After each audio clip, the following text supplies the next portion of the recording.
Arestado ang high-value individual sa kasanga drug bypass operation sa Barangay Alegre, Oton, Iloilo. Gabi sa Hunyo 6. Ang subject ang kilala kay Vincent Paul Hinovesa, 34 anyos ang Barangay Kabanpanan, sinasabit Kabanwa.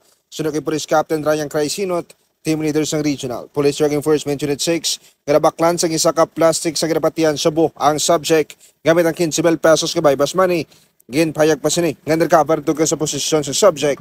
Ang anom ka mga plastics ng suspected Cebu kaya nagabalor siyang 476,000 pesos nga may bugat ng 70 grams. Bali, may mga reports kita nga natanggap sa tanggapan natin na nag-i-engage siya sa mga illegal. So as part of our duties and responsibilities, nag-conduct tayo ng casing and surveillance sa kanya na kuha na natin siya na prove natin na may ginagawa talaga siyang illegal na activity.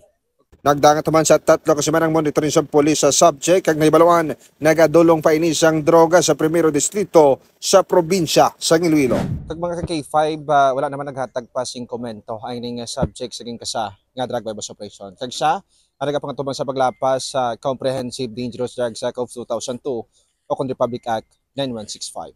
Balita nagikan diri sa Banwa Sangoton. Ako si K5 Aro Drifoyo para sa Kampiyon na Balita, Serbisyo Publiko kag Kalingawan sa Iloilo. K5 News FM.